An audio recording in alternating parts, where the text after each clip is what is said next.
Brush it, man. Brush it. Not today, bro. Sometimes keep that in sometimes there. Muslim. It's business today, man. Anyway, yo, Highbury Boyz, we're back with another episode. I think this is going to be more like therapy for the boys. A tough weekend for all of us after the loss against Bournemouth. It pains me to say it.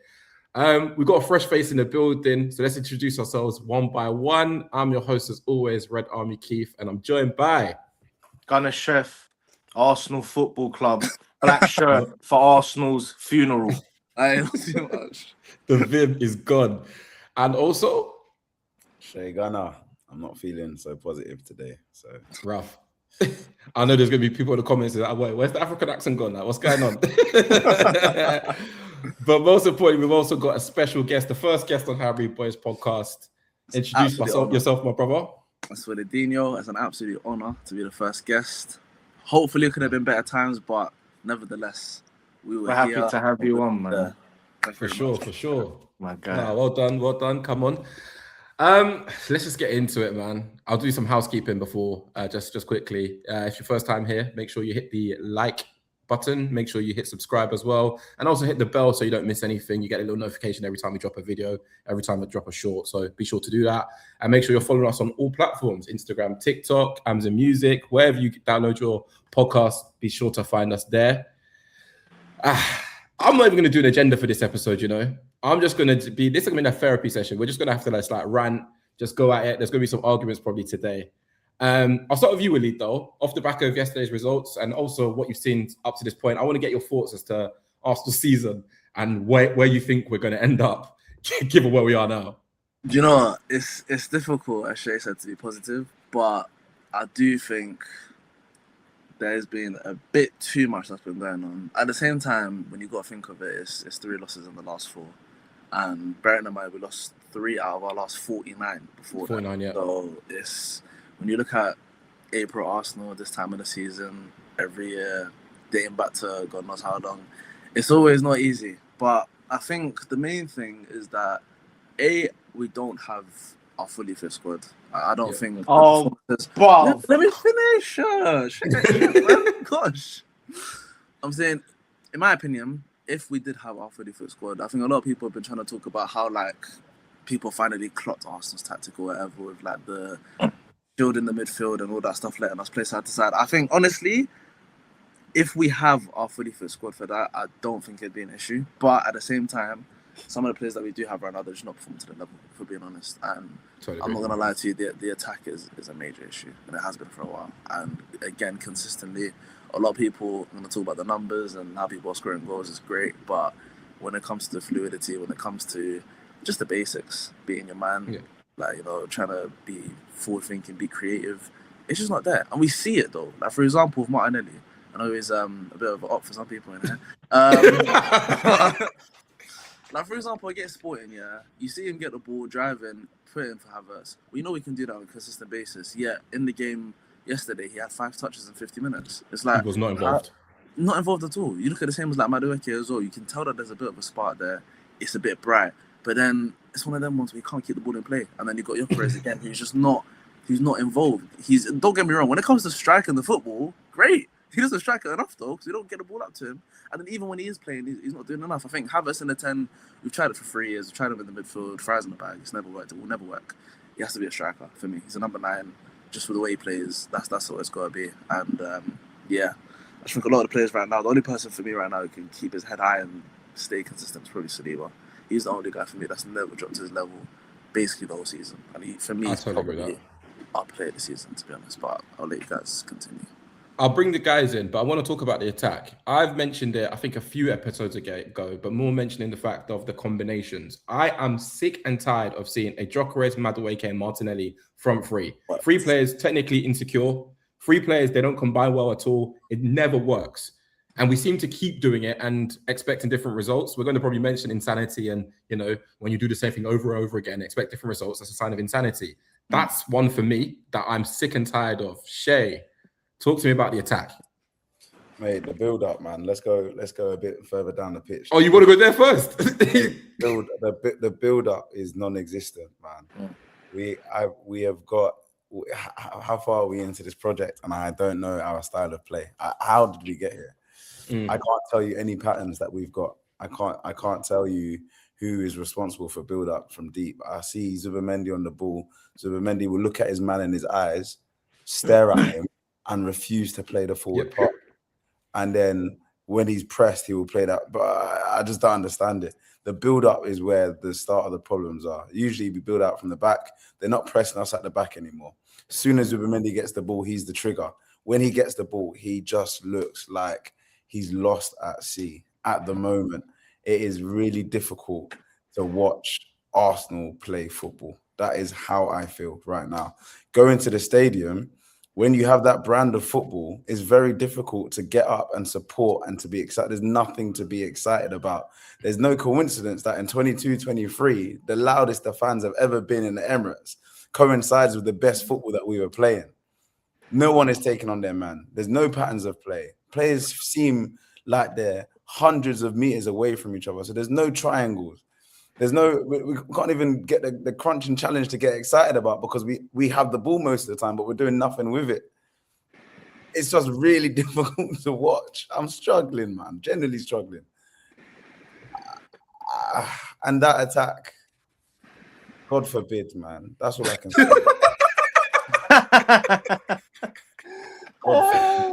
God forbid. Astaghfirullah, man.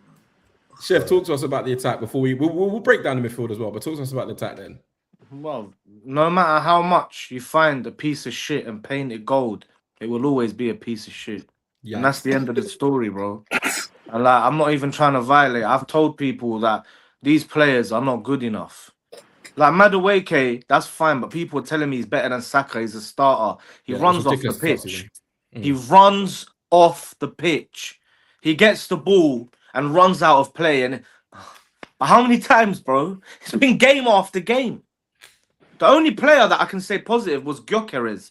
He was actually looking like he was trying. He gets, do you know what? He actually gets no service. Like, I know he was, but it's bad, man. You can't give the ball to Raya, have him hoof the ball up to him every time, and then be like, oh, he's had a poor game. I'm not having it because he's trying to get the ball and run in. And he's getting the ball in wide areas as a clunky tank. He's not good there. Yeah. Do you know what I mean? He can't interchange. And then you've put Havertz behind him, who doesn't work. And we've tried that there before. And it's just, why do we keep doing things that don't work? Oh, I know why. Because we've got that manager. But I'll talk about him in a bit. We had one ball in behind to Gyökeres. It took too long. The offside one. It was offside, but he touched it. Yeah, that one. He tucks it away. It shows you though, isn't it? Actually, a good finish. Just play it earlier. Play it earlier. So that's something I want to discuss as well. So obviously, we all four of us were in the stadium yesterday, right? Yes. Yeah, I was there. Yeah. And I think one thing that's been spoken about externally is the amount of anxiety in the stadium. The fact that the fans didn't play their part in it. Yeah. And I want to say, with regards to that, a large part of the anxiety stems from there was large bits of the part of the game where we were playing the ball to Raya. Raya was putting his foot on the ball, taking so long to either make a pass or to play it long, and everyone was getting so frustrated at the lack of urgency. There were two issues for me with that because, number one, I can see why Arsenal don't like to go long to Gyökeres because Gyökeres doesn't hold up the ball well. It just bounces off him and, the ball comes back. There was one time I remember Jesus chesting it and bring it down. It's just like you're thinking, why can't Gyökeres do stuff like this? So I do understand why when Arsenal play him up top, why they can't go long. But what I don't understand is if Havertz is on the pitch, why he's not the target. Why can he not push on further and make it a 4-4-2 and then we play from there? Or the other thing, in the midfield, the way we are opening, like we're starting, we're playing from the back, there's too many, too much casual, too many errors. People are taking too long to find their passes, and we're just playing ourselves into trouble. There was one I remember that it got played to Ben White, takes a bad touch off the pitch. Oh, I told you, man, about him. But it was everyone yesterday. It was everyone. There was even times where Saliba had the ball, and he's like shifted his body. It's easy to playing next to Ben White. And it's just a struggle. I think a lot of light will be shown on Zubimendi with regards to it. But is it just him, or do you think it's a system problem, guys? Waleed, I'll bring you in on this one. I think it's both. I think, do you know what is the whole Raya thing as well? Yeah, I just wanted to say. Obviously at the time when you're seeing it, it's high intensity and it's a moment where you have to obviously win when you're watching it in real life. So I can understand why everybody was very agitated. I actually didn't mind what he was doing, to be honest. Obviously, the whole like what was it, that outside the foot pass? That was stupid. Oh, that was horrendous. What was he doing? That one, I can't vouch for that, innit? But when he's trying to bait the press in and then play through and then try to get us up the pitch, he's taken like 3 Bournemouth players out the game. From that position, you can push up the pitch and you can go back, but then consistently, Rice pushing, playing the ball backwards, or Zubimendi playing it backwards, allowing that pressure to build up once again is the main issue. I thought, in regards to like the first half, I think a lot of people as well aren't really giving too much credit to Bournemouth because I think they were very good. I think the way they kept the ball. The one thing about them as well that I liked is almost like what we saw. I'm assuming you guys watched like the PSG Liverpool game, right? Yeah. And you see like Due Kvaratskhelia, they're always interchanging. They're not staying in one lane or one way. Vitinha and Neves are always changing. Zaya Emery as well. They're all moving. It's fluid. There's not square pegs and round holes. You don't stay on one side of the pitch for a whole 90 minutes and then never move. I guarantee you, if you look at some of these guys' heat maps, they don't leave their points. They're like, you'll see RedArmyKeef stay on the right, Martinelli stay on the left. Like, it's first of all, it's boring. If it's boring to watch, I guarantee it's boring to play as well. Yeah. There's just nothing there, in my opinion. So I think when it comes to a systematic issue, there's been a systematic issue for the past 2-3 years. But the thing is that we've been getting through it with the quality. So we've kind of brushed it. Odegaard, for example, maybe a few years ago, Saka a few years ago, even Martinelli a few years ago. A lot of these guys, Rice or Xhaka, whoever it was before, there was points where we could kind of get around that. I said from last season, in the preseason, that there kind of needs to be a change now because we got clocked. We weren't scoring 4s and 5s every week. Stadiums weren't going empty anymore. It was one of them ones where, like, for example, I remember a point last season, there was a bit of a change where we had like a 4-4-2 with like Trossard and Havertz. I would guess it was terrible football. And again, you can bring as much of the nice players as you want, like a Zubimendi or, I don't know, Gyökeres, Madueke. Like, you can bring in the new faces, but if it's the same issues that are occurring, then nothing's going to change. So I think we're in a tough situation right now where we can't really change the style of play between now and the end of the season, as of now, because it's just there's not enough time. And I think it's just not really going to work. So I think the main thing is now is I think we just have to fuck it out, boys, I'll be honest. Between now and the end of the season, witness the football. If we get a title, we get a title. If we get champs, whatever, cool, brilliant. But from the summer, there has to be a change. That we can't be watching this anymore. And I think it will almost be better for the boys because there won't be as much pressure, even in the stadium as well. Every single time when it goes past the 30th minute and it's still 0-0, you got all the yeah. It's just like it's annoying to be a part of, and I just think there's just a massive bundle of pressure which doesn't help in regards to the outside noise definitely creeping in. It's a difficult time right now, but it's always going to be like that. I think when you play for Arsenal Football Club, as Chef loves to say, you are going to feel pressure anyways. Whether you're 15th in December like how we were, or whether you're in a title race, pressure's always there because we're a big club. So if you can't handle that, then that's something that's got to be resolved, in my opinion. I think there's a bit of both. Facts. I totally agree. Shay, you look so sad. Like, I just want to give you I think I'm a bit sad. I've taken in what Waleed was saying as well and made some good points there. I just think that there's a bit of a gap between what Arteta wants from the fans and what is being delivered on the pitch. You can't. We're going into we're in a title race. We're going into a game against Bournemouth at the end of the day. We're going against Bournemouth. We don't need to be playing AI music before the game. We don't need to be doing. We don't need to be asking people to bring their dinner and their lunch. We don't. We don't actually need that at this point. We don't need to make this into a bigger occasion than it. The flags in the stadium. Do you remember that? If you're gonna have players trained to say at the end of the game when we win, we're taking it game by game, then please treat it as game by game. Please treat this as a game against Bournemouth where all we need is 3 points. We are 9 points clear, albeit with a game in hand. We don't need to make this a bigger deal than it is. If we feel as though there is pressure on the players, which I think I can see on the pitch, making it a bigger occasion than it needs to be is not going to help. It's not going to help. I don't know if it was TNT's idea. I don't know if it was Arsenal's idea, but bringing a football fan to come and dap up the players before. Oh, what is going on, man? And sometimes it's media obligation. Sometimes that is TNT saying that this is what we're going to do. A lot of these media outlets are almost TikTokifying and social mediafying their accounts to stay relevant. I completely understand that. But in an Arsenal game where there's already, I just didn't understand why we made such a occasion out of Arsenal versus Bournemouth when we are 9 points clear. Yeah.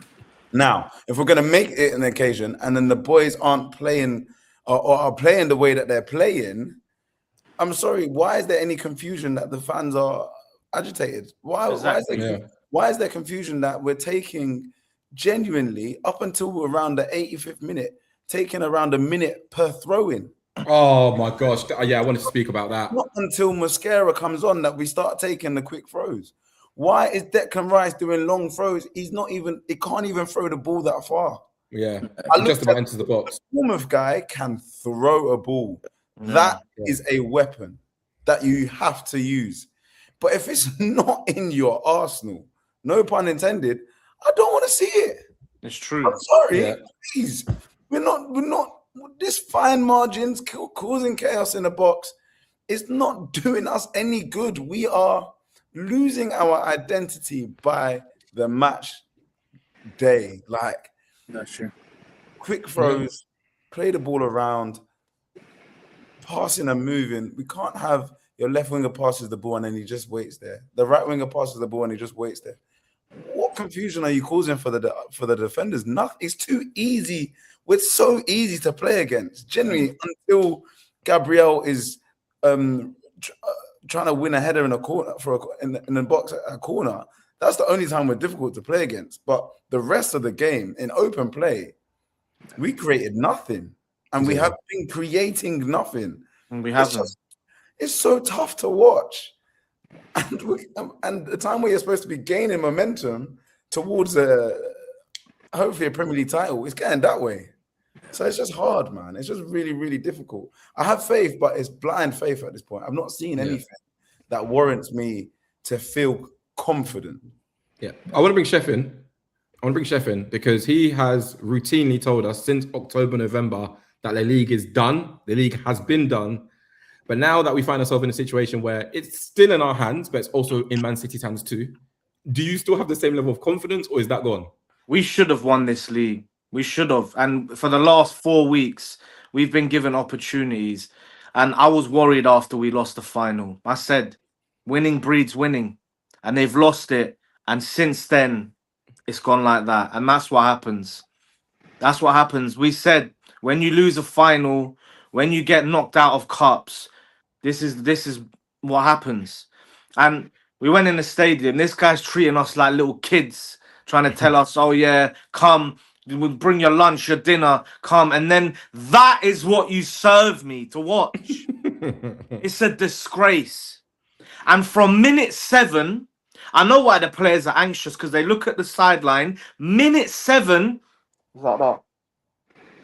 He's so animated on the sideline, man. Show some composure. If I was a player and I'm looking at my manager, his head's dropped and his head's in his hands from the 7th minute, do you think I'm going to play any better? Bro, learn how to be a winning manager. Relax, sit down. Do you know what I mean? I can't stand him, bro. I'm telling you, everything about him. I want him to leave. Even if we win this league, he will never dominate this league. Never. Never, ever. He's winning this league because we've had no competition. It's been handed to us. We should have won this league long ago. It's been weeks.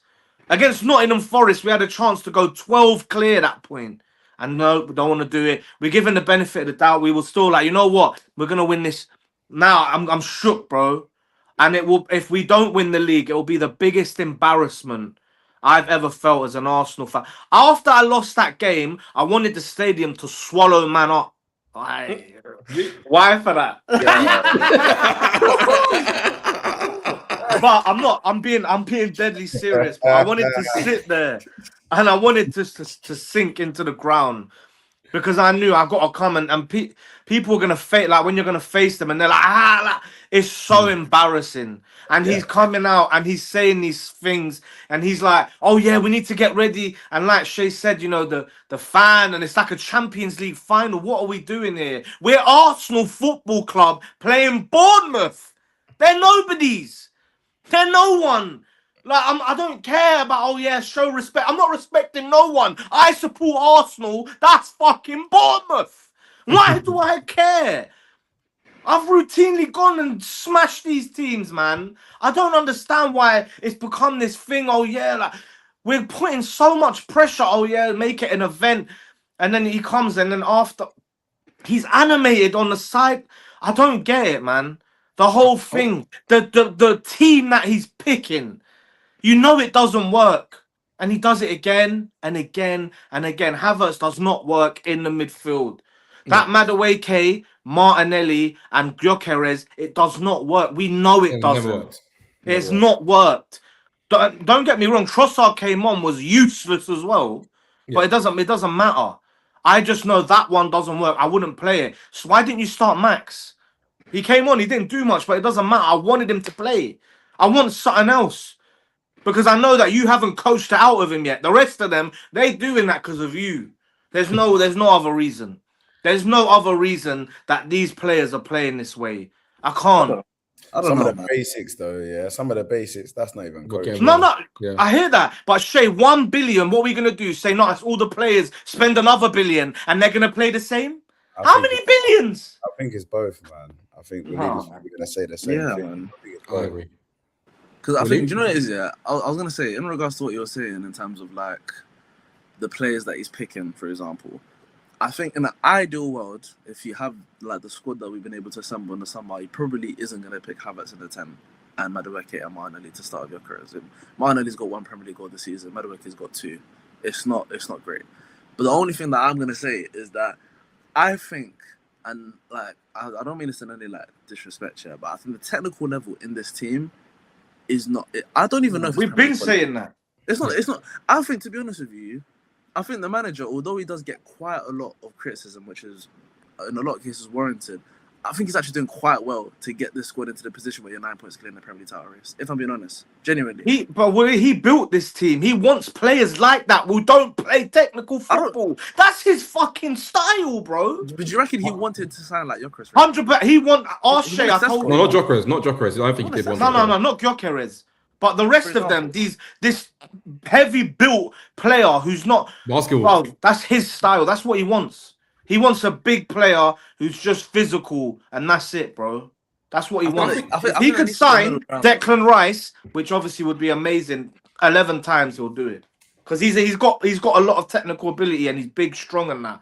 The rest of them, bro, like Zubimendi's let me down big time today. That was my guy, and I couldn't believe it, man.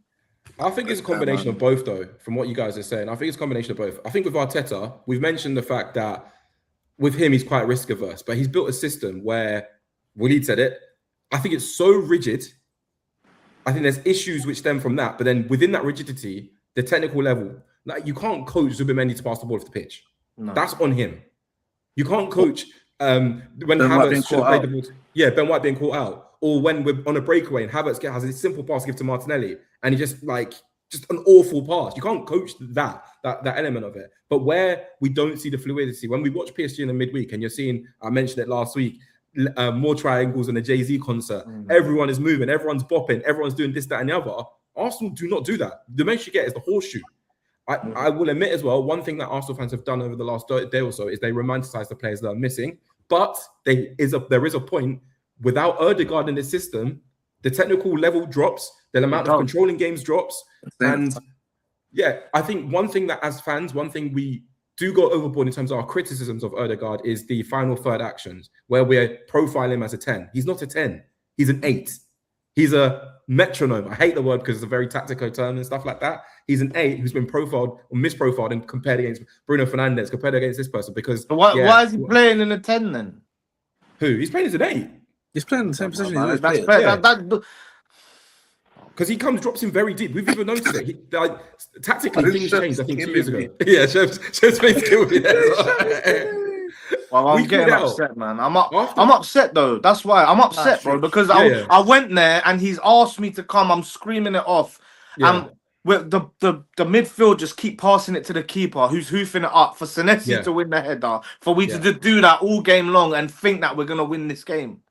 And that's if that's the plan where you're seeing that we're struggling to put it and you want to start going long, the sub, he made the early subs. He shouldn't have brought Havertz off. He should have put Havertz up top if you're going to do that. Bring Gyökeres off. That's what I would have done personally if you're going to do that. It didn't make any sense to me. And And if you're going to play a system which requires that, put the players in the right positions to do that. I don't like that whatsoever. So I think that's where Arteta's my main concerns of Arteta is. It's just wedded to a system, but putting the wrong people in that system. And this is the result. You're getting... I was going to say one last thing as well, bro, in regards to... I think he needs to just trust the squad more, to be honest. Like, I think that's the main thing, because you saw, for example, Lewis Skelly played yesterday. I think that was his second Premier League start. I thought he played quite well, to be honest. Me too. I was happy with his performance. Yeah, getting the ball on the turn. He played a good through ball into Trossard at one point. Quite secure. Defensively, people like to get onto him quite a bit as well. I thought it was very good then. Like, for example, there's that. I think if you're telling me that Havertz can do a better job in the 10 than Ethan Waneri, then I think you're lying to me, for example. I think Christian Norgard, who was Brentford captain, made the most tackles and interceptions in the Premier League last season. You're telling me he can't start a single Premier League game? I think it's illegal for him to play, Waleed. Illegal. That's the thing. I think you just gotta trust the players they have at your disposal more. In my opinion, I think when you've got with the other mistakes like playing, like for example, Kepa in the final and all this and that, it's annoying, but I can maybe understand that from a morale perspective or whatever. It's a mistake though. We lost those games, we moved. But in these sort of games now, where I think Shane made a good point as well, and everyone else at times are like romanticizing small games, it's not necessary, really and truly, because it really, if we go really and check like the socials, they've basically done that for most home games this season in terms of like. I think that the announcer always says as well is like, bring your noise, bring that. You Gunners. It's like I get that. Obviously, it's a lot of people's first time there. I haven't got an issue with that whatsoever. But I just think sometimes we just kind of need to relax and understand who we are. Like this isn't a club that's never won a Premier League title before. There's still some sort of a winning culture at this football club. There are players in that dressing room like Jesus who've got 4 Premier League titles to their name. You can try and at least bring that sort of calmness. Like I remember, I heard back on TNT, there was this one person that said, I forgot who it was, it might have been the commentator, they were like, there's no one here that's got any experience of winning trophies. And I'm thinking, not true. What? Right.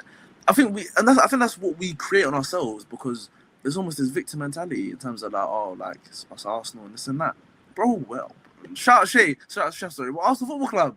We are. We got to start acting like it on the football pitch. Act like you've been here before. Like, genuinely, we need to sometimes, ego isn't obviously a great thing sometimes, but sometimes you need to just have that and show, yo, you're coming to my stadium. If you think you're going to try and play football like that, good luck. City, when they were winning titles, didn't lose games at all at Etihad. Liverpool, I think, lost 1 in 82 games at Anfield over like a 2-3 year span. They made that fortress, and we've done that, to be fair, quite well this season. But I think teams are starting to get a little bit too comfy. Bournemouth coming there, playing triangles and shapes and 1-2s and running through the midfield like that is poor, bro. And that's why I think even with like Zubimendi, bro, like I don't like to use the idea that he's getting overplayed, because a lot of the things are also just foundational basics of playing football. Yeah. But I do think as well, I mean, it's I look you got to use your players, man. I look back at what Shirky done to us, and he done the kick-ups. Where's the self-respect? I hated it. I actually hated it. But what it represents is a confidence, a cockiness, enjoying the game. I look at these Arsenal boys and I'm thinking, are you enjoying yourself? It's true. No, I look at the football and say, are you having fun? Like, just down to like, you are a football player and you get to play in front of the Emirates crowd, 60,000 people. Are you enjoying that? Because it does not look like these guys are enjoying playing football. And if you get in that space, I think it's quite scary. You should be enjoying it. You should feel like you are going to win the Premier League.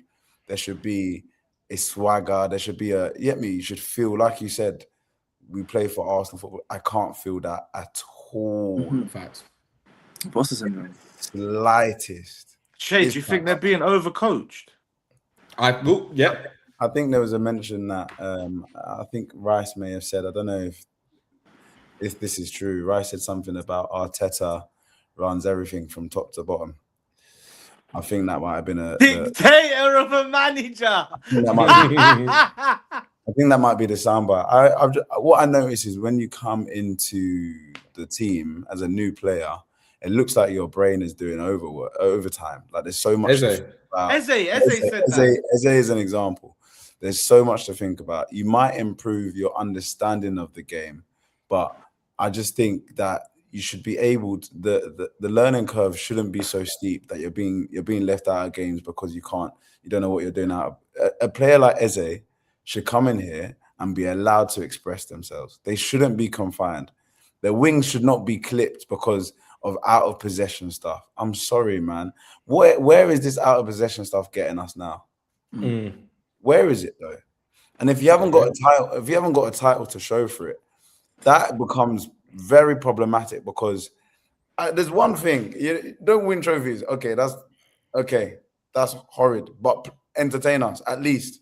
Don't entertain us. That's fine, but bring title. If you're gonna do both, no entertainment, no title. That's not right. That is not right.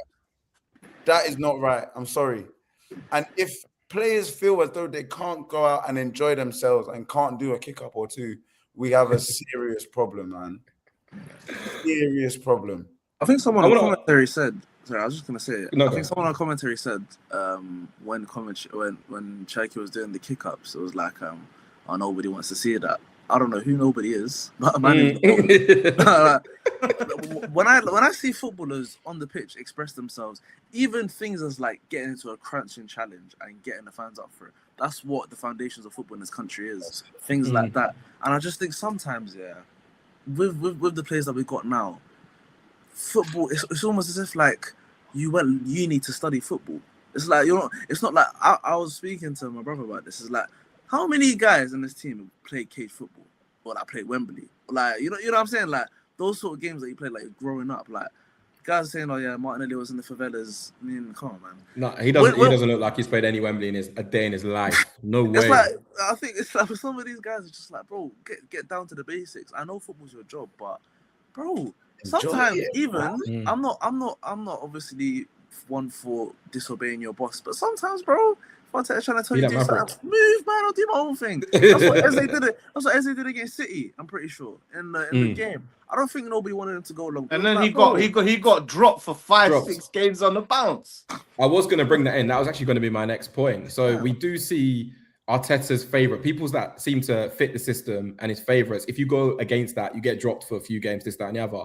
But we're seeing still faith with certain players that are playing poorly and the lack of use of the squad. Zubimendi being a key example. If that had been Eze making mistakes week in, week out for 5 games, out for 8 games, drops for 100% for certain.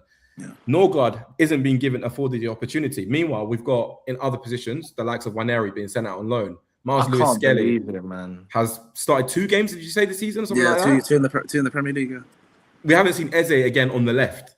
We haven't seen that again. Another one, which I don't think this is the same, but one thing we haven't experimented again with is Rice in the 6, and then maybe an Eze on the left of that midfield with an Odegaard. Something like that. We haven't seen much, much variation of the midfield, and it just seems like he's got his favourite, he's got his way of doing things, and if you're not doing that, so be it. Bye. Pivot is negative, man. Zubimendi Rice double pivot is really negative. It is against Bournemouth, Shay. You've got 4 players out of the 10 outfield players who are responsible for creating something. I don't think it's enough. I think you need that one extra player that can carry the creative burden, one extra player that can make a pass, can beat a press, do something, man. We're just too negative. I love Rice to death. I love that guy. But I'm not expecting him to play any line breaking passes. I'm not expecting him to. Maybe you'll get a switch out of him. I reckon you'll get a long switch, but you're not gonna get a through ball into Martinelli and off he goes in 1v1 with the keeper. You're not gonna get that. So Zubimendi's not giving that to us either. We're then left with Havertz. He definitely doesn't do that either. Who definitely doesn't do that. For me, Havertz's strengths are linking up play and winning those headers. If he's not doing that, then unfortunately, that's one less player you've got contributing towards the attack. So you're left with Gyökeres, Martinelli, and Madueke. Technically insecure. All 3 of them. It's long. And I actually expect it from Gyökeres. I know that his touch is a bit baggy, but Martinelli not doing anything. Madueke running. It was really. So tough to watch. It's his confidence. I think even with Madueke, the one thing that I do kind of rate about him is the fact that he always backs himself in a 1v1. Like he will always try. His confidence. Yeah, and that's one thing that I find quite admirable, to be honest. Especially when you've got a lot of guys who sometimes they don't fancy and they'll play the ball backwards. It's always him. A lot of the time, listen, I remember I saw a video of somebody saying that RedArmyKeef forgets that there's lines on the pitch. But I can't lie, sometimes I do rate the fact that he wants to go beat as man. He won a lot of fouls in that first half as well, a lot of free kick opportunities, got us a couple corners and things like that. And in the way that we play right now, to be honest, I was going to say the set pieces are good, but even that's been patched right now. To be honest, it has been time. But Patched I think with that, I don't mind.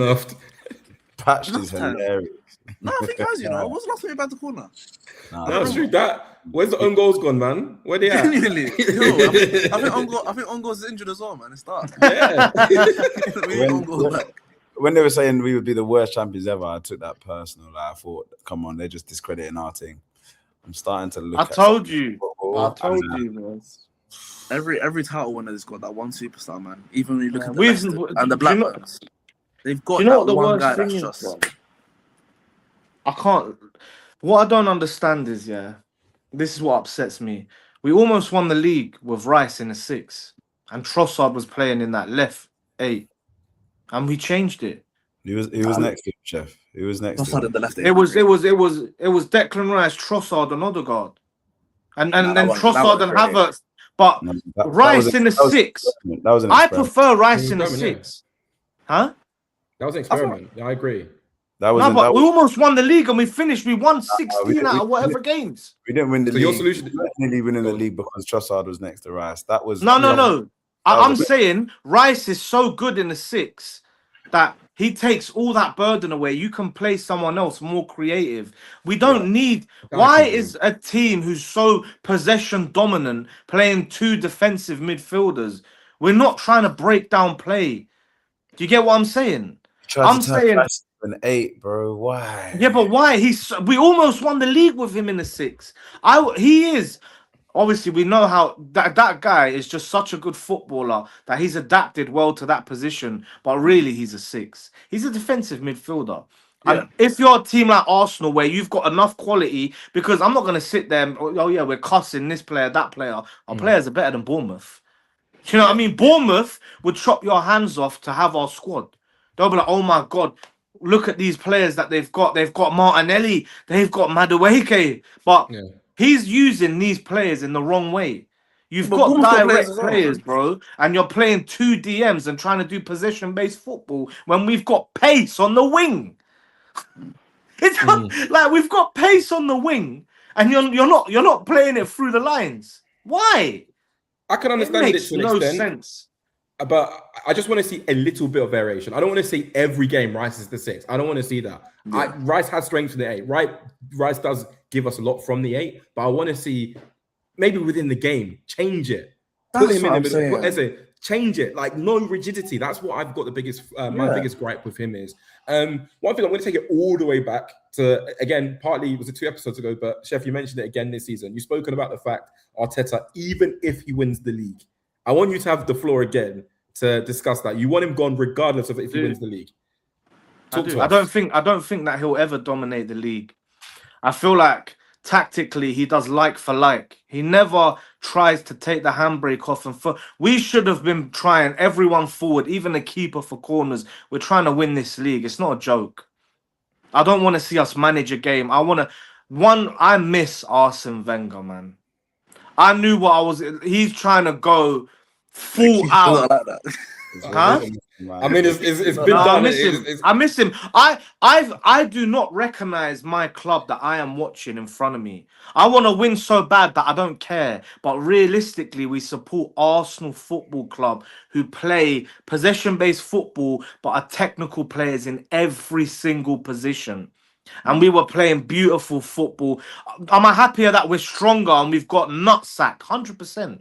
I don't want us to be weak and get pushed around, but this guy. So what do you want? No, I don't want him to be here, bro. I don't think that every April. Have you seen the statistic? His win rate drops 20%. I agree. I hear that. But the question I asked you, remember, when it matters, he's not the man. He's not. The question I asked you if he wins the league, because that's a key part of the sentence. Yeah. If he wins the league, you still want to see him gone. Yeah, because I believe that he's only winning the league because no one else was up for it. Next season, when teams come back and they're up for it, you can't look me in the eye and say, we'll dominate. He won't. We've heard that the last 5 years that Chelsea had an off season, they'll be back next season. Liverpool had off, they'll be back next season. But Liverpool back. No, but So wait, you think that we'll win the league and then we'll dominate for years with Mikel Arteta, the way that he's doing it and he's managing us? No, but Arteta's played great football before. Like, it's not a thing where he's never done it before. Yeah, but I don't know what he's doing. It's been years though, Waleed. Years. When? Yeah, 22, 23? It's been a good few years, but the whole point is that he fundamentally is able to do that and is able to play that attacking football. I think what he has done is that he's learned from the previous mistakes, because every single year since then has been better. Even the fact that last season, I'll be real, last season for me was a complete simulation. That just didn't feel real. The things that I was seeing, I'm not gonna lie, we drew like 14 games, but to be fair, when you see a lot of the sides that have struggled, for example, like Liverpool, Spurs right now, Chelsea, United. When these guys struggle, they plateau down the table. Even City lost like 8 or 9 out of 11 games. Under Arteta, we can at least say that's never been us in a situation where when we lose 1, maybe we'll lose 2, maybe we'll even lose a 3rd, but then we get ourselves going again. It will never be 5, 6, 7, 8, 9 losses on the But would you rather win?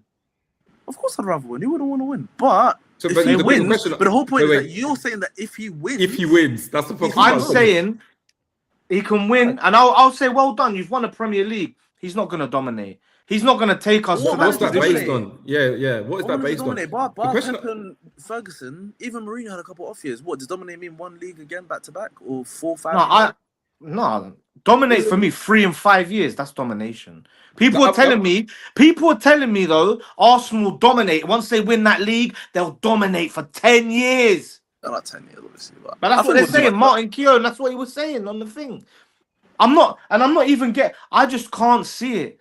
There's everything wrong, and it's falling all again. Yeah. And I said to you, he don't respect cups. He gets knocked out. He plays Kepa. He was bad in the final. He plays him again, twice.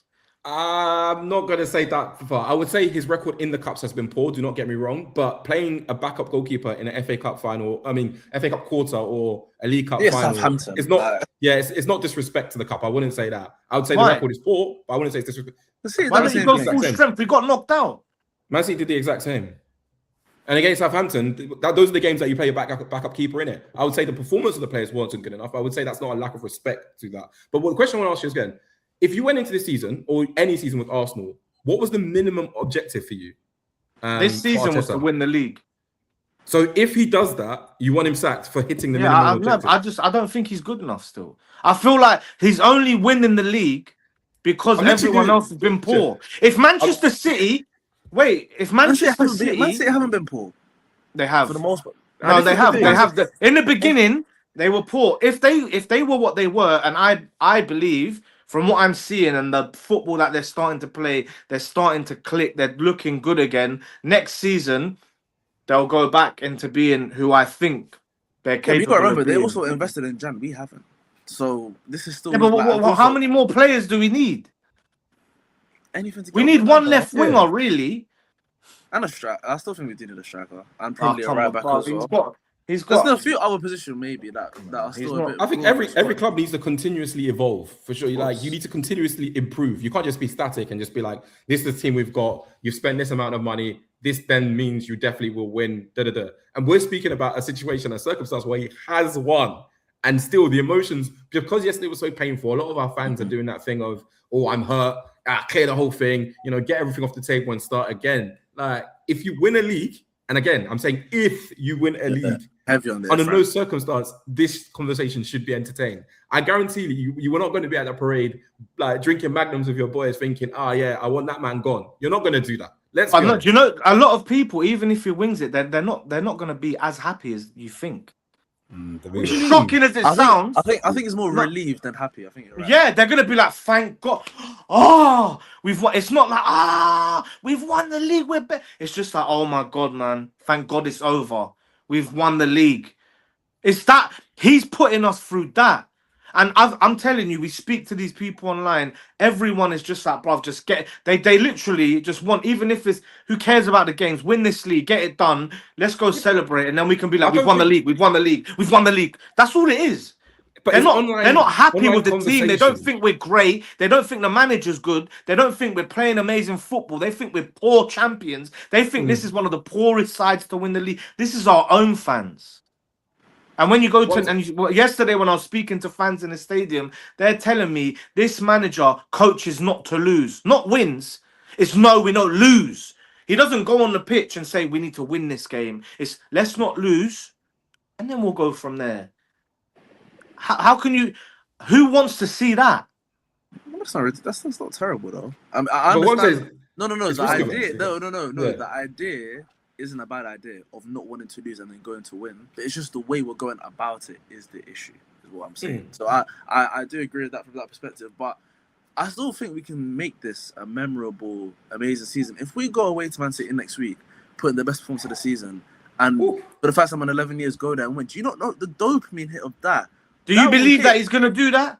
I don't know. What's your faith in it? And the voice went so high. Even the if was doing a lot of heavy lifting, and I said to him, What's your faith in that, bro? Because what's one of the best moments that Arteta and Arsenal have given you over the past few years? You could probably say Real Madrid is one of them, right? We didn't win a trophy, but that's a statement. If we go to Man City away next week and we do that, how many people expected Arsenal to be Real Madrid last season before that a ball was kicked when they had all their superstar Galacticos playing?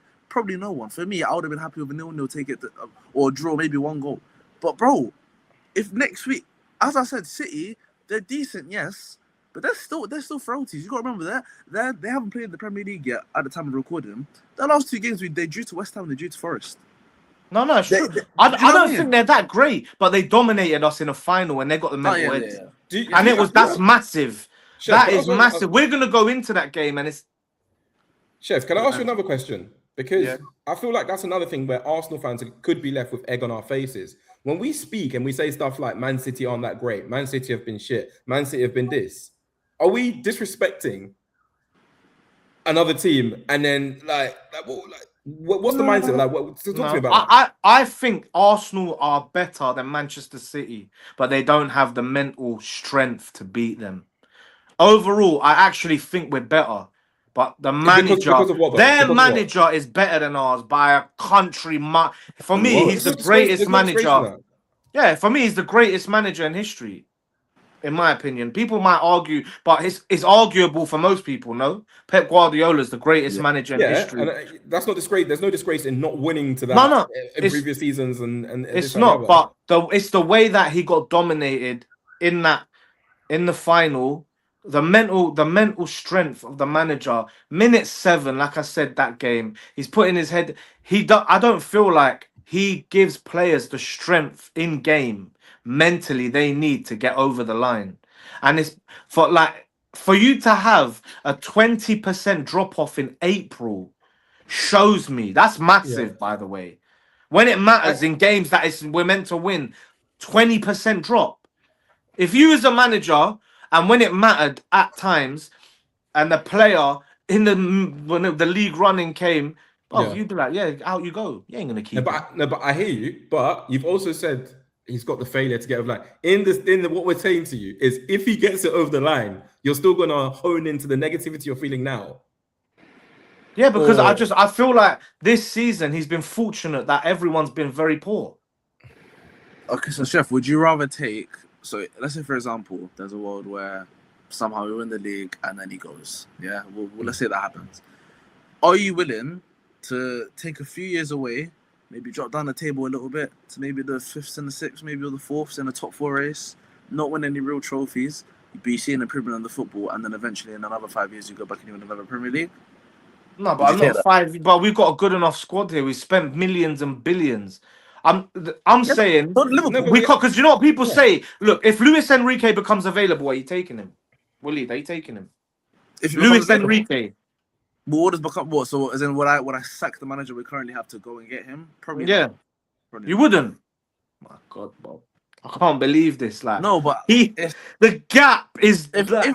No, but the thing is, do I believe that Enrique is a better manager than Arteta? Yes, obviously. So why wouldn't you get rid of him then?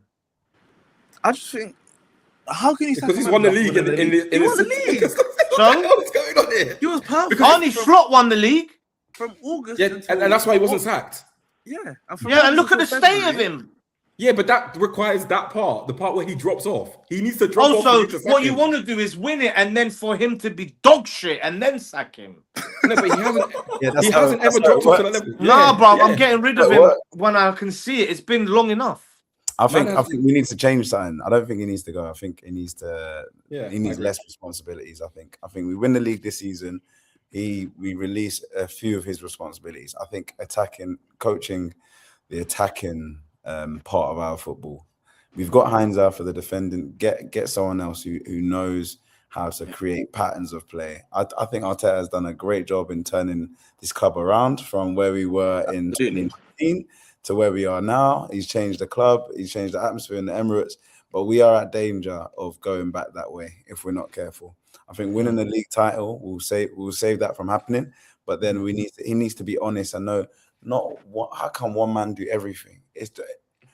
How can the failure of a club rest and the success of a club rest on one person?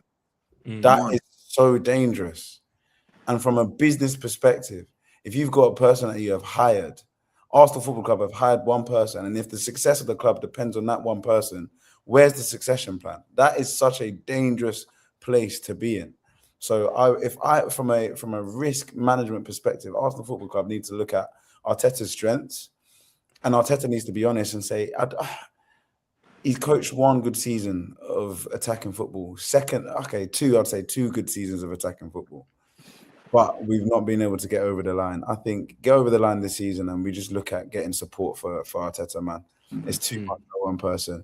We need players to feel free on the pitch. We can't have micromanagement on the pitch. It's the last thing that we need. So I wouldn't sack him. I would get support. That's what I would do. What if he loses the league? That's a different conversation altogether. Because if you're saying the minimum objective was to win the league and he failed that in disastrous circumstances like this, there's a different conversation to be had for sure. And so if he loses the league, what happens then? I just said there's a different conversation. Are you sacking him? Not combo. Is he getting sacked? Yes or no? I don't think he'll get sacked. I don't think he'll get sacked. Yeah, but why? Why? What's the point? I think that'll be a shock. If he gets sacked, no. If he doesn't, because win the league. In what? If he doesn't, in what football club do you allow second 4 times in a row and to essentially crash out of 4 competitions in the space of 3 to 4 weeks? To be fair, I say okay. So if he doesn't win the league, but he wins the Champions League, then that's fine. Then, right? No, that's different. That's mad. No, exactly. No, that's a madness. If he wins the champs, no, will you put that if on size 48 font, man? That is a big if. It takes up the whole PDF, like. No. But I'm like, for me, this is the problem. They're starting to become arguments at the stadium again. It's becoming toxic again, and it's becoming. It's because people are Arteta in and out again, and it's turning into that thing again because people are sticking so behind him that they're willing to sacrifice what we've built and Arsenal to go back down and be shit again for him. And I can't. I ain't got that in me. Like it's, bruv, I swear to God, he's been there since I was 25. You know how long that is? That's long. I mean, I was in year 9. That's what there you go. So look for people like Waleed, a lot of people. That's the only manager they kind of really know as a man, you know, as a teenager going into a man, and all he's won for them is one FA Cup, brother. When I was young, I won the Premier League, undefeated, and the players and the football, and it wasn't rigid. What I would say, you sat through. You mentioned earlier about the fact you missed Arsene Wenger. Arsene Wenger he went for a 9-year barren spell where he didn't win anything. But he went for a period where he was finishing 5th and 6th. If you gave Arsene Wenger 1 billion, he would have won 3 more league titles. I promise you. He was working with scraps.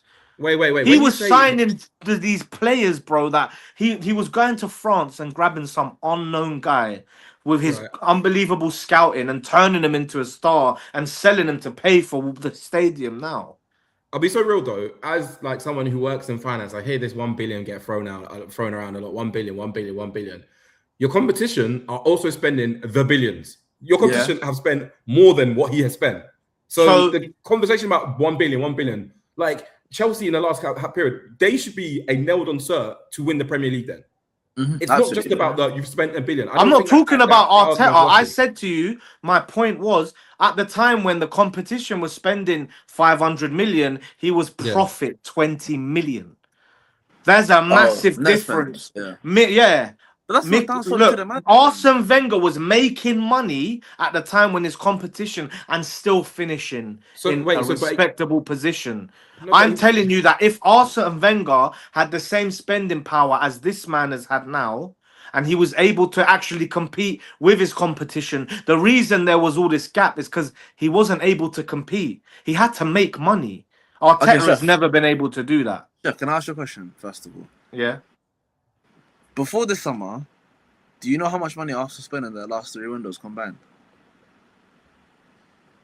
Something like 650 million. No, 83 million. We signed 2 players, 2 Januaries and 1 summer. We signed 2 players, Califrey Moreno and Sterling on loan. And that accumulated was £83 million. We needed to spend money this summer to make up for the 3 years or the how many other years that we didn't spend money. The last January signing we made was Trossard. That was 2023.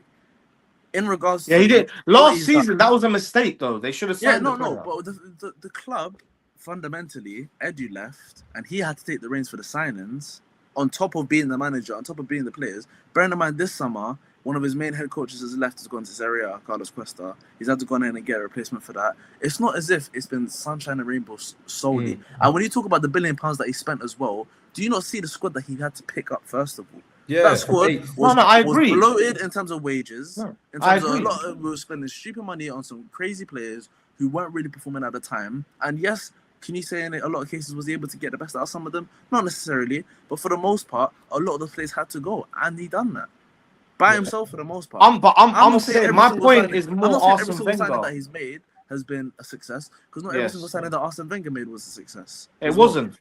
That's what I'm saying. So it happens in football. But I'm saying, I'm not saying Arteta should get slandered for the amount he spent. I'm saying Arsene Wenger made miracles. No, I'm saying he's made miracles. You use the 1 billion as a stick to beat him with, as to be like. I'm not beating him with it. I'm saying if Arsene Wenger had $1 billion, I guarantee, bro, he was pulling up players like Eduardo, I never heard of, who was doing the jinky and the you got Crystal Mascara, brother. Bro. Enjoy Crystal Mascara. The same way you're talking about like Wenger, you're comparing Arsene Wenger and Mikel Arteta. Arsene Wenger is one of the greatest managers in the history of the Premier League. He could do that with any team. Just like I always said about Pep. Pep is the best manager in the world. To compare him to Arteta is not disrespect to the manager. When you talk about the managers, the one thing I had an issue with is when there were some fugazi managers that were being put ahead of Arteta that people were just saying, oh, because he hasn't won anything. You know what I mean? Like, I think guys were saying... Ten Hag, the Sunderland manager, Oliver Glasner, and all of these guys. And credit to them, yes, they're great managers for their level. Even like Unai Emery, he probably have a better CV. But if you bring these managers to Arsenal now, are they doing what Arteta is doing with this squad? 9 times out of 10, no. Right? And as I said, with the players that we have, I think he's doing quite well, especially the attack. Look at the attack. A lot of yes, you can talk about Saka, for example. Yes, he's not at the great level that he once was, and the injuries have he struggled with that. But look at the attack that we've got, and we're top of the league, bro. It's tough. It's tough to have. It's tough to have. Do you know what I mean? No, but it's tough to have sympathy when you've recruited them. It's tough to have sympathy. I hear that. I can't pull up to a motive in dead drip. I'm getting decent girls, and I say, look at what I'm doing with the drip. Brother, the drip that I've been given. I bought this drip. Do you know what I'm saying? You in blue ink binders. No, I'm wearing mini jeans. You know what I mean? Like, I purchased these clothes, like I see both sides. I think he's doing wonders with the attack, but I also think there is a bit of a recruitment issue. It's like he recruits for a particular style of football, and when that isn't working, then we haven't got the players that can shine despite the system not working. And I think we need to get a bit of a balance. I don't know if we've got budget for superstars in the summer, but if we do, just get players that are almost above the system. A player that, regardless of... Usman Dembele, what are you saying this summer? Can I tempt you? I say, bro. man. I don't know.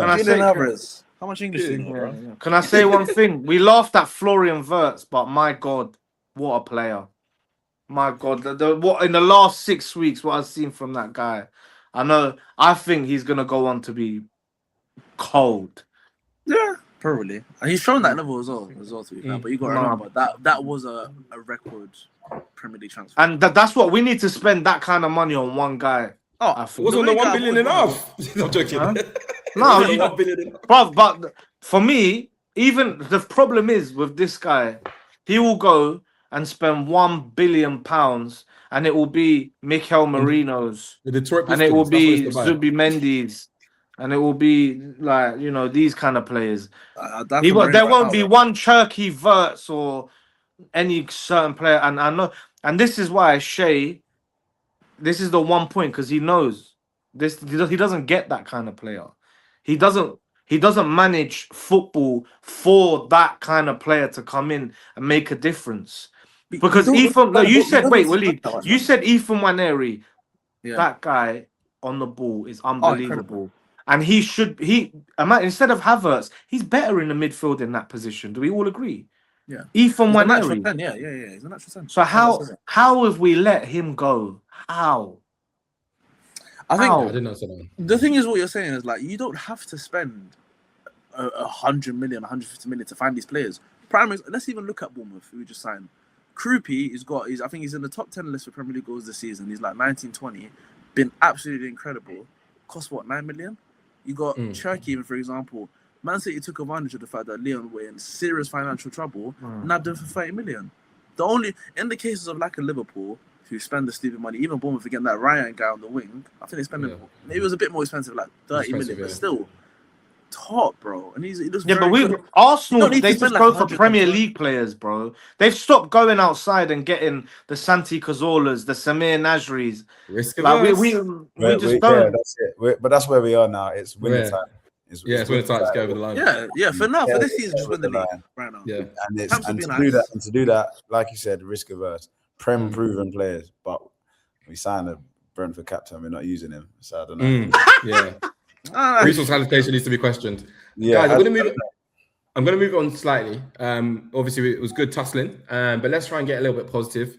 2 things I want to touch on. Are there any positives from the last game? Is there anyone that you want to big up? Not even Miles Lewis-Skelly. Victor Gyökeres played well. Miles Lewis-Skelly. Miles Lewis-Skelly played well, I think. And I'm glad he had a good performance. I still think the ball over the top is his kryptonite, but he's not a defender. He's just not a defender. Get him centrally. You'll see those runs. You'll see him beat a press. You'll see him struggle for challenge, and you'll see him more times find a nice through ball or a final pass. So I think you can hold your head up high. Saliba, of course. But I think that's kind of where it ends. Gyökeres made good runs that were ignored. It's tough, man. It's tough being a striker at Arsenal. Yeah, and his touch was bouncy again, so I don't want to big him up too much. But yeah, Miles Lewis-Skelly for sure. Especially in a week where the chat has been about him potentially departing from the club. Yeah. You get the opportunity. If that happens, then we'll sack the manager on the spot. I swear. I'm being serious. You don't let talent like that leave, bro. I would prefer to see him, Declan Rice, and Miles Lewis-Skelly. Why don't we try that? Is that illegal? I don't know. That I want to see next season. I want to see it's not the experiment in a running, bro. Yeah. You're going to do it against Man City next week? Yeah, that's what I'm saying. The thing that annoys me though is like I'm seeing, for example, what Nico O'Reilly is doing at Man City. I don't know, he's a top player, like intelligent, he's cold, and he's fantastic on the ball, right? And he's been under kind of that Pep model. But the thing for me is that, bro, I know Lewis-Skelly can do that. Yeah, he's done it, but like Madrid away, he saw Modric and Bellingham with these men. He said, "Yo, love and guidance, just give me that ball." And just I know he can do that. I know he can get to that level. He scored on his debut for England, banged it against City when O'Reilly was on the pitch. I know he can perform at that level. He's just not being given the opportunity right now. It's a bit annoying. But yeah, totally agree. More positivity, I hope. I hope it is. I want to talk about Sporting. That's the next game. In terms of the team, I don't know about injuries. I'm not going to speak about them or anything like that. What do we need to do differently to make sure that we get through that and qualify for a Champions League semi-final, which would be a big deal? To reach 2 semi-finals in 2 years, that's something to really applaud and be really happy with. But what do we need to do differently to make sure we get there? Go on, Shay. I don't even think we need to do anything too different. I think players just need to be a bit more technically secure, do the basics right, and we get through pretty comfortably. I think that Bayer Leverkusen second leg at home was the template. I think just be professional, possession based. It's going to be the same boring football, I think, and it'll be enough to take us through. I don't think we need to do anything different. Just don't play Havertz in midfield. I honestly do think Ben White needs to be dropped. And who's you play on the right instead? Mascara. I'm happy with Mascara there. Genuinely, I'm happy with Mascara. You're not happy? I don't like Mascara right back. He's not a right back for me. Like defensively, very good, but I think sometimes with right backs, especially in your fullbacks, he needs to be a bit more agile. He's tall, bro. He's very tall. He's a big guy. So I think if it's going into a game, if you're going into like a last 30-40 minutes when you kind of need to defend, like for example Mascara against Tottenham away, that for me I've got no issues with that. But starting the game, when bearing in mind we are so reliant on our fullbacks being involved in build up and in the attack. But what did Ben White do? Ben White brings nothing. Yeah. No, I think Ben White attacking wise can bring something. We've seen that before. Like, yeah, we know he can. We know he can. I think he hasn't done it. Quite evolved, man. From what I've seen, I think it's better. We can't be conceding goals that we've conceded because of that lapse in concentration at the back. Let's cut that out, man. Let's cut it out because we're not scoring at the moment. Let's just go back to reducing the amount of goals and attempts. And try to nick one goal, innit? Yeah. With what we got, man. This is the experience we've been given. We have to make something out of it. Ben White, Everton, 25 million. I think we're being a bit unfair on his attacking output. I'll be honest. He still does play that. Well, what's he bringing? He's not bringing anything. There's a lot of people saying Timber should have got dropped because of White. Never. Yeah. No, not for me. Even the game yesterday, there was a couple of times where he got the ball, he plays that dink forward into that channel and then plays running. Against Sporting, he done it a few times as well. He can bring that. Don't get me wrong. Yeah. What I do worry about him, he doesn't look like he's able to reach top speed. Even yesterday, he's slow. He's slow, bro. He's lost pace. Yeah. So that does frustrate me. I would rather see Ben White start the game. And, if it gets to 60 minutes and we need to close it out, bring Mascara on. I would rather see that. Yeah. I don't want to start. A mistake will be made in that 60 minutes, bro. We can't afford to have a ball go over your head against Southampton. We can't have running a treacle. We can't have you not keeping the line and getting the ball played in behind you. We can't afford it, man. I can't lie. We played Rice and right back once. No, man. We're not doing this. if that line out comes out, I'm killing myself on TikTok. On TikTok, On TikTok live. I swear to God, man. I can't. Hey, Shay, what are you saying? You agree with me? It's time to go for Ben White. I don't like to speak on the future of players that are employed by the club. I will speak on lineups, not a problem. I don't think he should start. Cool, say no more. No, I hear it. Midfield wise, we're saying Havertz out of the midfield. Obviously, I'm guessing that means probably Eze to jump in. Yeah. Or are you trying to see Trossard, Chef? No. I'm done with Trossard's another one. His legs are gone. Like it's certain players, they've just been, I don't know, they've aged in front of my eyes in 6 months. Like, it's really bad, man. And he's just aged like sour milk. And he just couldn't he was next, like, because I was sitting right there next to Arteta behind him. So I'm watching. Yeah, I'm watching, and Trossard just can't. I still think he's very good technically, but it's just the burst of pace, isn't it? He can't. It's gone. I've been saying Galatasaray, Fenerbahce. If I was saying, like, if Trossard had Martinelli's pace, we have the best wing in the league, bro. I've been saying it for years, bro. Like, just because of how great he is on the ball, and also he's got great finishing as well. But I just think he's lost them too, though. Do you not think, Waleed, in the last, okay, I don't want to do this again because I did a 5-minute monologue about how bad he's been since January. But do you not think that? No goals since in 2026. And even like the little things, like where I sit in the stadium, I'm on the halfway line, so you constantly would get the moment where Trossard will like drop back and like get involved and do some defending, get the crowd gas. Everyone went Leo. He doesn't do that. In terms of in attack, we used to like go on about. No, he done it once yesterday, though. To be fair, he did do it. I remember the one where he lost the ball. There was one where it was a break. He just lost the ball. They went, scan it. Oh yeah. I'm gonna crash out. But again, you got to look at everything where it's like it is confidence as well. It is difficult when you are, for example, Martinelli with 1 Premier League goal, or Trossard with 0 in 2026, or Madueke with 2. Like when you've got when these are kind of like the numbers, it's tough to kind of back yourself in those situations and go again, which is why I can kind of almost sympathize with them. But at the same time, that's where the mentality comes in. That's where it's almost got to be a thing where, like, even though like Jesus as well, it's like a lot of these players, when you look back to like December and January, the level that they were performing at compared to how they're performing now is crazy. The drop off. Yeah. So like I think some of these guys, they just need to like have a look in the mirror and remember who they are, bro. Like Trossard, to be honest with you, we wouldn't be 9 points clear about Trossard with the clutch. I agree, 100%. Like, you know what I mean? So he can do it. He's done it before. That's the thing with Trossard. Is actually my guy. Like, I've always loved him in it. Like, it's tough for me to kind of slate him, but he's done it before. He can do it again, man. I back him. Who do you start on the left then between them two? Champions League Martinelli or Trossard? No, Champions League Martinelli's different. In the Champions League, Martinelli is like Thierry Henry. I'm Henry in the Champions League. Martinelli, bro. Yeah, but all Martinelli's goals are late, so I'd start Trossard, man. They're not. He's a finisher. He's a finisher. That's his destiny, man. So start with Trossard, in my opinion. Jason's another good player in the UCL as well. What we saying? Okay, I think a lot of these. No. But I'm saying I think Gabriel Jesus.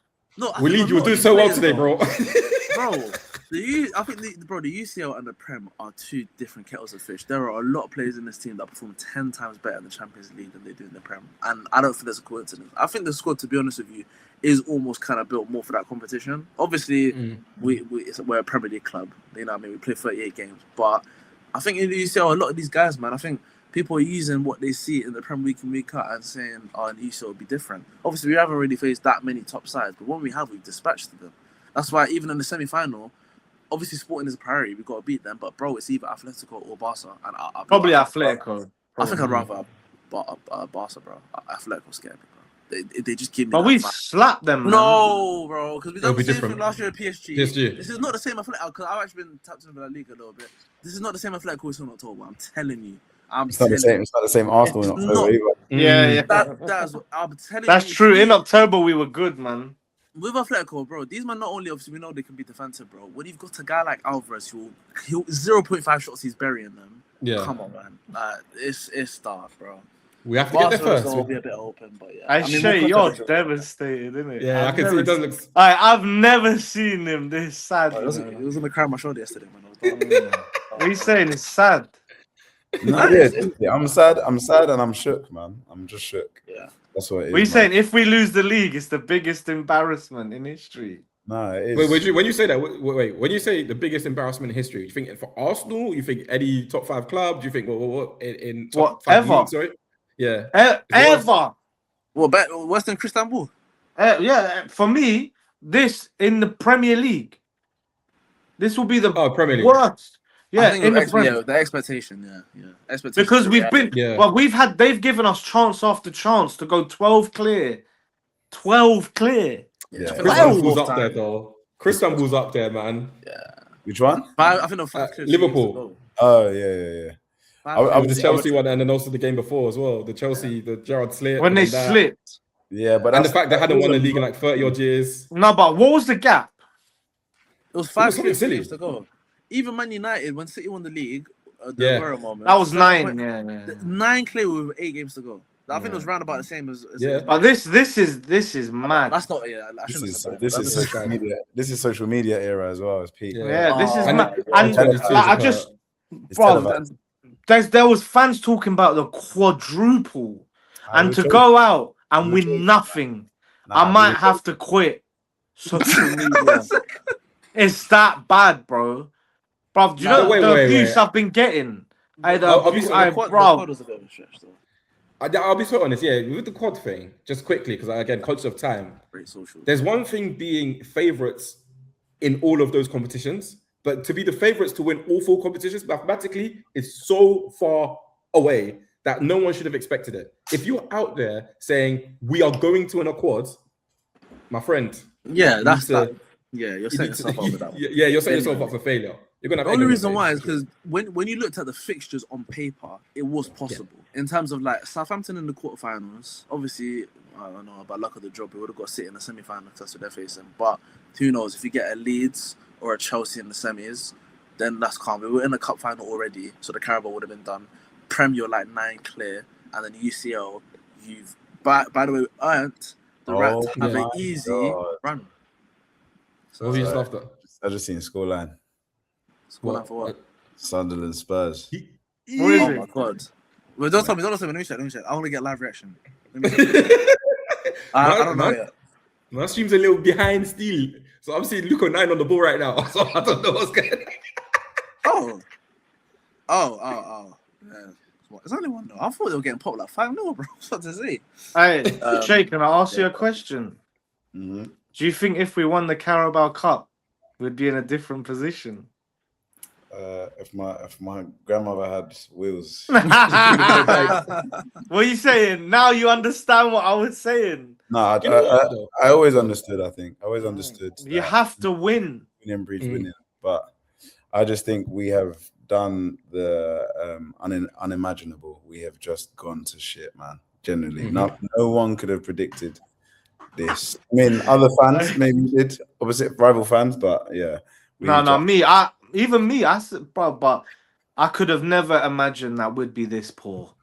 It's hard to watch, and the feeling in the stadium is negative. Yeah.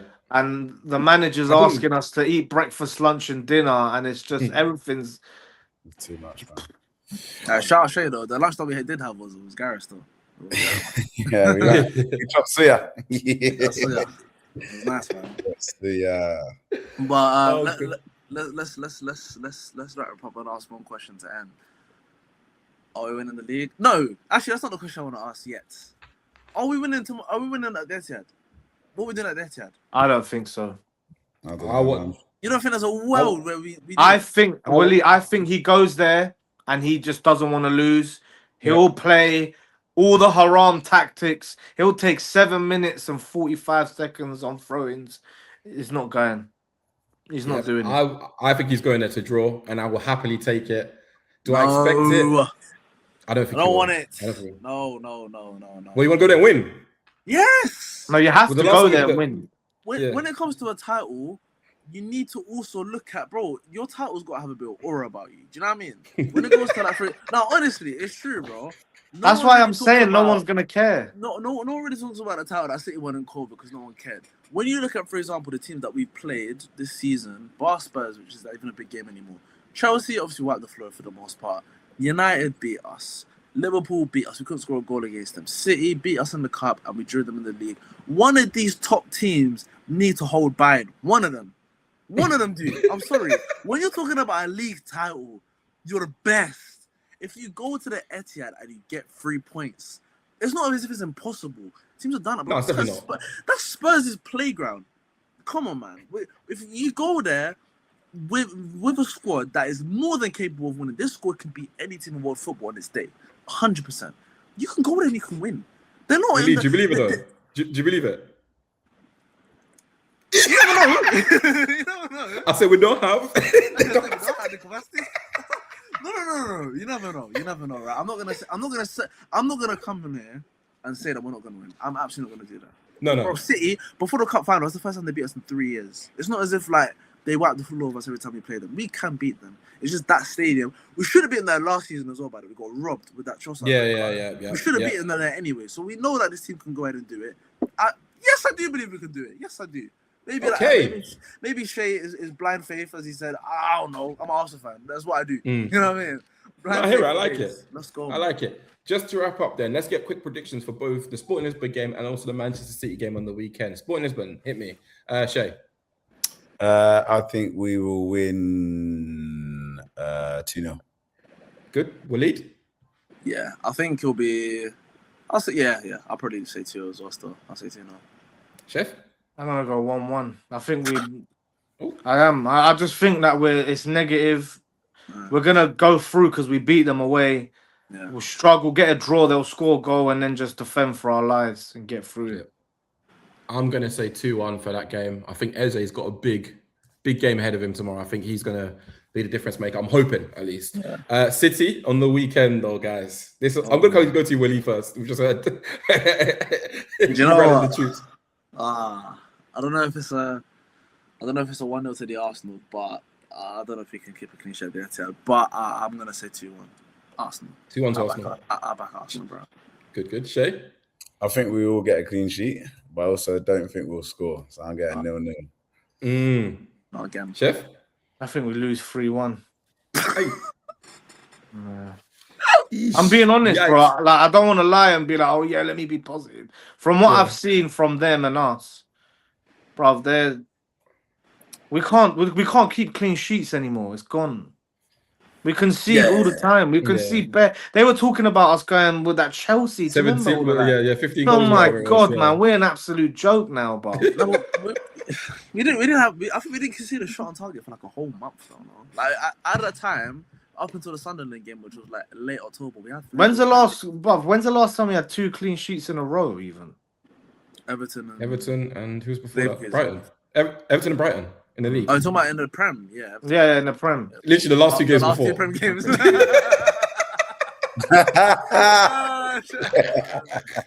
Can't say that. I'm gonna say 1-1. Hopefully, I'll take a draw, man. I'll take a draw. But if we lose, is it over? My baby say over. 21st century. It's looking dark, man. That Newcastle game is gonna be rough after as well. I don't even think we beat them. That's how bad it is. Nah, they'll be a bit more open. I think they struggle as well. I think they're drawing right now. They don't even care though. They'll just come and sit back. They're on holiday though, really and truly. Like, they can't get in Europe. They can't win a trophy. So what's there for them? I think it depends on that City game though, innit? If we get a good result or at least a good performance against City, it's massive. Because I think after the Newcastle games when the semi-finals kick in for the UCL as well, so it's man, business end, man. It's the running. Let's go. It's tough, man. We've managed to remain as positive as possible for you guys. That was a therapy session. We got to rant. There was no agenda. It was just bass boost, give and take. If you enjoyed that, be sure to definitely drop a like. Make sure you're following us on all platforms. Waleed, tell the people where they can find you. Yes, Waleedinho on all socials. Also got podcast Cannon Fodder coming back soon. So make sure you go subscribe to that as well. And if you haven't seen me already, see me now, innit? And hopefully we see you again here for sure. Absolutely. Fantastic debut. Fantastic first guest, man. I'll be real. Yeah, I big up Waleed, man. That's our guy. Big time. We love you guys, man. For sure. Hopefully we'll be back fairly soon with some good news, finally some smiles, better intros for you and whatnot. But for now, until then, Highbury Boyz, we out. Peace.